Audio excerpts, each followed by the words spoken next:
Hi friends, good evening. Welcome to my channel. సాయంత్రం పనులు మొదలు పెట్టారా, అయిపోయినాయా, అవ్వలేనా? నేనైతే వంట స్టార్ట్ చేశాను. టమాటా పచ్చడి వేస్తున్నా.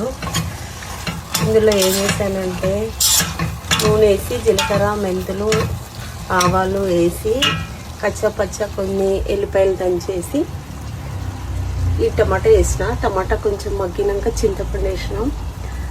తర్వాత ఇది కొంచెం మగ్గినాక మిక్సీ వేయకపోయినా పర్వాలేదు, కచ్చాపచ్చి ఉంటుంది, అదొక టేస్ట్ ఉంటుంది. మిక్సీ వేయాలంటే కొంచెం వేసి కొంచెం అట్లనే ఉంచేసి కలిపేయాలి, నములుతుంటే టేస్ట్ వస్తుంది. నేను ఫస్ట్ టైం ఏం చేసిన అంటే జీలకర్ర, మెంతులు, ధనియాలు పౌడర్తో పాటు ఆవపిండి కూడా వేసిన. అదొక టేస్ట్ ఉందన్నమాట, చాలా టేస్ట్ ఉంది ఆవపిండి వేయడం వల్ల. ఇలా చేసుకున్న మనకు టమాటా పచ్చడి రెడీ. చూడండి,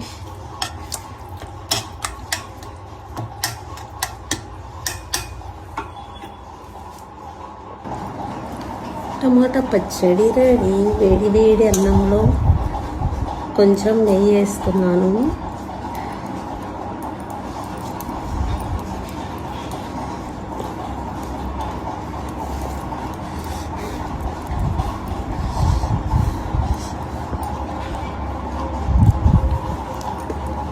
ఆవపిండి టేస్ట్ తెలుస్తుంది.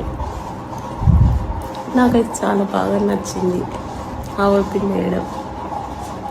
మీరు కూడా వేయని వాళ్ళు ఉంటే వేసి చూడండి, టేస్ట్ వేరే ఉంది. మీరు